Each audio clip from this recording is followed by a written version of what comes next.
Early on in the latest Legend of Zelda game, Tears of the Kingdom, you, playing as Link, are given access to the power to attach objects together.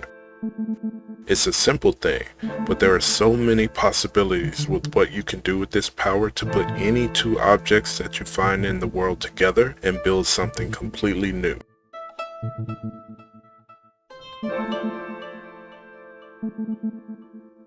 Players have been having so much fun building what they need to be able to explore the world to enhance the way that they play, limited only by their imagination. I see the wide open sky and the birds and the dragons, and I know I want to be there flying with them. So in my head, I know what I want my character to make, but I don't know how to build it. There are a million guides on what other people have built to solve this same problem available online at the press of a button, but where's the fun in that? I don't really want something built for someone else. Whatever this build winds up being, I want to reach those skies with something that I built myself. Something that was created just for me. Over the years, games are giving players more and more options for how to play. This is true in Mass Effect, it's true in Chia, it's true in every game from Midnight Suns to Pokemon. But somewhere along the line, the amount of options went from being seen as something to look forward to something a lot of gamers dread. The most common thing I hear about builds from the people that I meet and play with is that people are never confident that when they see the options come up that they are choosing the right one, and so they look the builds up online to see what other people chose. Because I know where this leads for so many people, I'll always tell them, there is no right or wrong way to build your character. When a game presents you with so many options for customizing how your character plays, it's not because there is a clear right and wrong choice that needs to be made. The choices are there because what works for one person may not work for another. So the right choice will be different depending on who you ask. The best thing anyone can do is to make the choice that makes the most sense for the way that you play. And after you make those choices, what you end up with, that's your build. It may not be the same choices that I would have made, and that's okay. That build works for you. And that's what we're going to look at today. Together, we're going to try and identify why builds cause people so much anxiety, why people are so hesitant to engage with them, and hopefully lessen the amount of gamers that use a setup that is built for someone else. Maybe that other person doesn't play the same way you do, and maybe a build that is made to fit them won't fit you the same. We do this because we know that when you have the right build, the one that perfectly enhances how you play and not how other people think the game should be played, then you have a player that knows how to have fun and is out there enjoying themselves with the games that they love. I think everyone knows what a build is, right? The choices that you make to the way your character plays is your build. This is different for every game and it varies wildly, but almost every game uses builds in some way. This could be simple choices like Kingdom Hearts, where in the first dreamy sequence you are given 3 choices: a sword representing physical attack power, a shield representing defense, and a staff representing magic power. You are asked to choose which one of the 3 to enhance the way that you like to play. So, if you know that you love to play with a lot of magic in games, then you would pick the staff. And then you are asked to choose which one of the 3 you would like to give up. If you like to go into fights swinging and don't care much about getting hit, then you would give up the shield. Just like that, you're building your Kingdom Hearts hero to play the way that you like to play. Gathering the right set of Pokemon to face a gym trainer is a build. Equipping the right combination of monster sets, jewels, and weapons for the next fight in Monster Hunter is a build. In God of War Ragnarok, Kratos can choose between several skill trees, weapon types, and armor that boosts his abilities with certain skills and playstyles, all so that you can create a powerful build that enhances the skills that you like playing with the most. For me, I vibe with inflicting status effects like burning on enemies with the Chaos Blades and freezing enemies with the Leviathan Axe. So once I found Manny's set of wisdom midway through the game, a set of armor that increases the duration and the potency of the status effects that I apply to enemies, I never changed it. I just kept upgrading its power. In my skill trees, I put as much power as possible into both my burning and freezing status effects, and all total, the build was perfect for the way that I play. That set will never find its way onto a list of the most insane sets you need to get right now in Ragnarok, but that didn't matter to me at all, and I loved playing with it all the way to the end of the game. Over time, games have matured and gotten more complex, which is a reflection of both the people that make them and the people that play them. What was once just a simple loadout choice now provides you with the means to customize every aspect of your character to exactly sync up with how you like to play it. This is the part of making a build that most people I've met overlook. These choices are meant to help you specifically, only you. Every upgrade and every gear selection helps the player fit the game character to themselves, to perfectly fit those traits that you have as a player that are uniquely you. And this abundance of choice is received differently by different people. Some people get choice paralysis and just don't want to pick anything, or they just use whatever they already have since they don't know how to determine if what they just picked up is better or worse than what they're already using.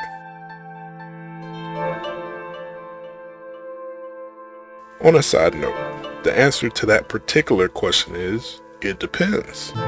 Some of the gear you pick up will be an obvious upgrade, either in level or because it has abilities that fit the way that you like to play. But even the gear that isn't right for your build is still useful, and most games allow you to recycle this gear for currency that you'll need later. So in that way, nothing is wasted. Simple, right? Okay. Other players figure they don't have the time to invest into trying things, so they head to the web or to Reddit or to YouTube to look for guides and tips from other people who have put in the time and will just go along with whatever the creators say is the best. These are the people I want to talk to the most. Has this ever happened to you? You have the latest hype game. You used a step-by-step guide to grind out all the gear that you'll need to be all-powerful in this game, according to that content creator, but despite all of that, you're not enjoying yourself. Sound it all familiar? The game's developers have given the players the tools to make the gameplay fit you in the way that you like to play, but you're using a build made by someone else to fit someone else, and you're wondering why you're uncomfortable. Let's talk about why it would be worth your time to learn to make a build just for you. Now, this screen is very divisive. This is the build screen, and it looks different depending on what game you're playing. But the choices presented on this screen will seem like freedom to one gamer, and an impenetrable barrier to fun for another. What comes to your mind when you see a screen like this with so many options? Fox has some thoughts from when we graduated to Tier 3 in Diablo 4, and our simple builds that we had made while we casually played through the story no longer worked, and we needed to get stronger in order to stay alive in nightmare difficulty. With Diablo 4, I wanted to play with my friends and get all the cool loot, so as I leveled up, I picked the skills that seemed cool to me and made it through the whole story without issues. I only needed to be revived 3 or 4 times in the whole game, but when we made it to Tier 3, I kept getting my butt kicked into the depths of the earth, so I knew, sadly, that I had to completely redo my build. I stared at the screen and looked at all the gold that I was going to lose, which made up about 1/6 of the total earnings I had amassed through honest labor, and I really didn't want to spend that sum. But I also wanted to do the challenging and fun activities with my friends, so it was time to start over. I didn't want to copy a build that others had shared online, because that's what works for them, right? And it also adds extra pressure to learn the intricacies of timing that the experts execute as naturally as I, on the other hand, run away from mobs while exploring Sanctuary. So, for the way that I play, using someone else's build, such as I just described, turns the game into very frustrating work, and I wanted to have fun. And for me, it would be wasteful to avoid playing it because I'd have to spend hours learning to play like someone else. However, I would have to spend time coming up with my new build, but at least it would be my build. So I took the time to see what I had in my inventory, which skills would benefit from the aspects I already had, and I got started. Some of the gear you pick up, the ones colored orange in your inventory, have powerful perks called aspects that make them special. These perks can enhance skills that your character is already using, but I hadn't spent much time going through these since I didn't need to when the game was so easy before. So I carefully read what each one does, and what I'm really looking for is perks that work well with the skills that I like using. And by sheer dumb luck, I have 5 items in my inventory that can work together. So I found some pants that have a special perk on them. When I wear the pants, a passive skill on my druid class called Nature's Fury can activate, and the perk on the pants will reduce the cooldowns of my other skills by several seconds. In more simple terms, shorter cooldowns means that I get to use skills more often, so in order to take advantage of this skill and perk synergy that seems really good, I select the Nature's Fury passive for my build, and I start to feel like my build could be off to a really good start.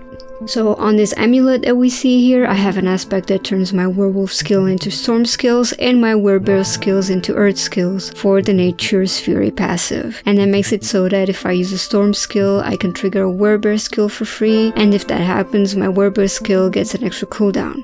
So you can see that this amulet works perfectly with the pants that I have already. This ring that we see here is a unique item, and it has a really nice aspect that gives me bonuses when I get kills with shape-shifting skills. So if I get a kill with a werewolf skill, my werebear skill has 0 cost and 0 cooldown, and if I get a kill with a werebear skill, my next werewolf skill heals me the first time that I deal damage. This is really nice because I will use werebear and werewolf skills in the build, as you guys are going to see later. This ring that we see now is also a unique item, and combined with the other 2 aspects that I have, it makes it so that if I'm lucky, I can use both trample and landslide at the same time, many times in a row. I really like it because it gives me 2 skills in one. Trample and landslide are both skills that I'd have to unlock and have on my skill bar, and now I only need 1 slot for full trample benefits and a special version of landslide. As you can see, things are really starting to come together now. Additionally, the aspect I have on the staff I use makes so my storm skills give extra critical damage to the earth skills, and my earth skills give extra critical chance to my storm skills. So if you trade the word earth for a werebear and the word storm for a werewolf, and you look at the skills that I'm going to use, you can see why these 5 items will make a really nice and very mobile build that will keep me alive. And this is just the gear. With a little time and experimentation, removing what didn't synergize and trying out new things, I actually made my first real working Diablo build. Half of the benefits of this build are purely coincidental, and I realized they were there as I used the skills. Like, I didn't predict or think about all the benefits, the rest basically just happened. I am not ashamed to say that I've discovered about 25% of the benefits of my build as I was gathering the information to contribute to this video. So yes, take the dive. Don't be scared of making your own build. Like, will it be trash at first? Probably. But the only way of doing something good is to try and keep trying until you're satisfied with the result. Or just use a build someone made on the internet. You can use this one if you really want to. Just know that I think you'll be very proud of yourself if you do take the time to make your own build just for you, and you'll be a better player too as a bonus. And I know, because it happened to me. Now, just admire this trample span. That's building in a nutshell. You put it on, you try it out, and you change what doesn't work for you. What you end up with is exactly the build that you need to make you stronger in the ways that matter most to you. If there's an ability that you love using and one that you don't, then focus your build into improving the ability that you're having fun with. In Destiny, there's always a meta, and there's always a whole industry where some top players test the meta after each patch changes something in the game, and these people tell the Destiny community what the newest meta is. For example, at one point, shooting a raid boss with a regular primary auto rifle used to be the optimum way to do damage to it. Over the 6 years and many patches and expansions since then, the meta has changed a million times. One recent one being to a sniper-like laser weapon called a linear fusion rifle. This type of weapon does great damage, but it requires the player to hit the enemy in their crit spot in order for the increased damage to count. And in the heat of a boss encounter, when you're being shot at from every direction, your screen is shaking, a ton of effects are exploding all over the place, hitting that small target every time in order to do that optimum amount of damage that you saw in that YouTube video may be impossible for some players. Imagine with me, if you will, that you are that player. You love the game, it's a lot of fun, but what the community has deemed to be the best way to play just doesn't work for you. It could be an accessibility reason like shaky hands, or maybe you're just not used to first-person shooters and you become overwhelmed by everything that's happening and you don't want to die, so you just panic a little bit. It's understandable. Those players who are beholden to only ever using the meta because that is what is the most efficient may not want you, the potato with the low damage, to come play with them if you're not going to use what they use. Now, because you don't really know how your build works, and you don't know what options are available for you to meet that level of performance while still using the loadout you prefer, you have to use a weapon and a build that you don't want to, or else you're not going to be able to play the game that you love. And now, you're not even enjoying your time with the game. The build anxiety returns, the worry over if you're doing it right or making the right choice instead of making the right choice for you. And the cycle continues. Our friend Perry has a little to say about this as well. If I ever venture onto the internet to look up guides or build videos on a game, I always start off as just wanting to know what's quote-unquote good or what I should be using. I did this during my time playing Elder Scrolls Online a lot. I'll see the build they say is quote-unquote the best, the level your character needs to be in order to use it, and how much grinding it takes to get the exact pieces of gear that you will need to complete this build. And all my enthusiasm and motivation just leaves me. Searching for the best builds online always devolves into me dreading even playing the game. Now, I play the games I enjoy much more casually, get gear, and make builds that suit me based on what I've gotten so far in the game. No grind required. I'm getting so much more enjoyment out of my playtime this way. My build won't be the strongest or the best, but I'll still be in the game, having fun with it, and with my friends, and that's what really matters. That's why we all play these games in the first place, right? From The Division to Stardew Valley to Borderlands, coming to the decision of which skill to pick on a skill tree, or which crop to plant, or which gear to equip isn't something that developers want gamers to be overwhelmed by, but still, some are. But that's okay. The way we push through that uncertainty is really very simple. Just take your time and try it out. Are you unsure if you should put a point into this spot to do more damage, or into this other spot to help you stay alive? If you ask me that question, I'll say put that point into defense, because your damage is 0 if you're dead. Ask someone else, and they may say putting that point into your attack is obviously better, because if the enemy is dead, you don't need any defense. But really, there is a way to know what choice is better specifically for you. Put your point into one of them, and then play the game a little bit, see how you like it. After a while, move the point to the other choice and try that too. By trying the choices out for yourself, you'll know what you like and what you don't like, and you'll learn something new both about yourself and about the game. And like I said, nothing goes to waste, not even time. When 4 of us started playing Divinity Original Sin 2, I was one of the ones who was completely blind. I knew nothing about this game, except that it was loosely based or inspired by Dungeons & Dragons, and I knew absolutely nothing about that either. Starting out in this game was tough, because I knew nothing about D&D going in. Choosing where to put my skill points was blowing my mind. There's choices like finesse, initiative, wits, and wisdom that I've never encountered in any other game I've played before. Also, unlike any other RPG I've played, this game puts you in the open world with nothing. No real direction, nothing to fight with, no money, no magic, nothing. Running into a trivially weak insect enemy at the beginning of most games is a battle that's over in a flash and some easy experience points. But in this game, it is truly life or death. As unforgiving as the beginning of this game is though, you will quickly learn through trial and error what skills and magic are most useful to you. If you want to be adept at pickpocketing and therefore get high level items way before you'll actually have the money to buy them, you'll invest points into thievery. If you want to be able to have more options in combat, you will need to invest heavily into memory so that you can be prepared with more spells and skills. More and more, the game's systems begin to make sense, and you move skill points away from skills that didn't work for you and into skills that you will make much more use of. All of us found our niche and slowly improved our builds to the point where now, where we are, just before the end of the game, we're nearly unstoppable, destroying everything we come up against. But we're not powerful because we looked up a roadmap to being powerful from someone else. Our power comes from learning organically, from trying out one thing, and if it doesn't work, that's okay. Try again with something else.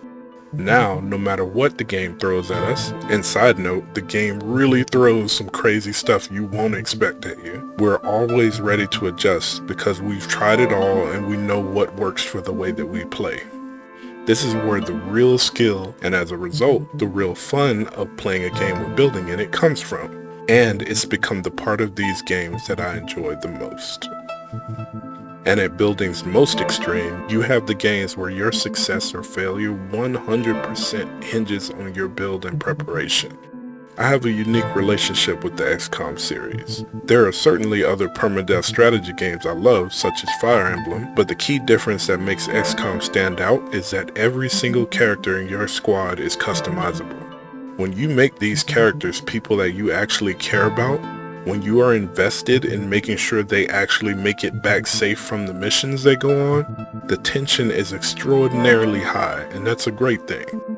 I customized these characters to be my extended ramen spot family, and since I love them all, I certainly don't want to see them in the hospital or worse. You'll equip each of these characters with the best gear you can, the best abilities, and give them the best chance to not die. In this game, your build can literally mean life or death for a character that you've built up over time and care a lot about. And if your decision making is lacking, these characters are the ones who will pay the price. And again, I do watch some XCOM content, but I don't copy anyone's builds. I learn from what they do, maybe get a better understanding of how some skills or gear works, and apply that to my own build that I created myself. But these builds are never a good enough fit for me that I would just copy one wholesale. For example, I watched a video recently called The Best Skills to Pick for Each XCOM Class, and although I enjoyed it, it really hit home that every single choice this content creator made as the best choice, I always picked the opposite. Every reason that he gave for why he picked the choice that he did, I had a completely different but equally valid reason for picking the skill that he didn't choose. Remember, a build is just you choosing the options that fit you the best. The build online may be what some people like when they're playing the game, but this is your game that you're playing, not theirs. It is your squad that is on the line if this setup doesn't work. And if it doesn't work, those characters are going to be gone for good, and that's on you. By the way, I know that this doesn't sell the game as fun at all for a lot of people, but for me, the stress and risk every time you send your friends out on a mission is the best feeling I've ever had playing a video game, and it's why XCOM 2 is my all-time favorite.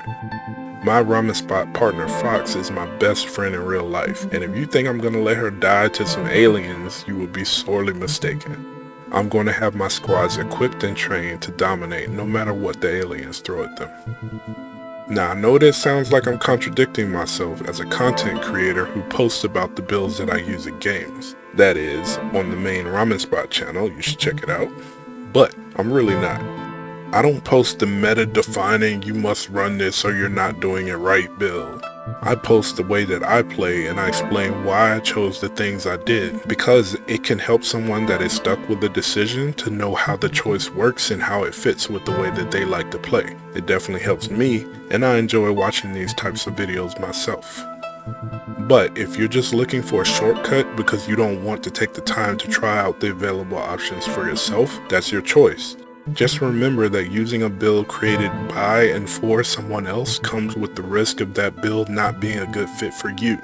And if using that build that is not a good fit causes you to not enjoy your time with the game, try not to get angry at the game. Maybe go back and try another build that could fit the way you play better, or better yet, Use what you've learned to make your own.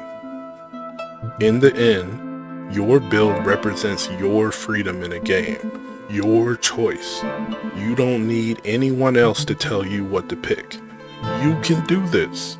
When you see that menu showing you what you can do with your build and presenting you with so many options, consider how different your gameplay experience will be if you took that as an opportunity to take what you already love about the game and make it that much better. And it's okay if it's not the best build for every other player, or if it only looks cool to you. That build works. It's especially made to help you get the things done in the game that only you want to do. Like maybe help you soar the skies with that dragon like you were always dreaming about. You'll be so proud of yourself because you built that. And you'll be doing what all of us strive for when we play games in the first place. Having fun. Thanks for watching.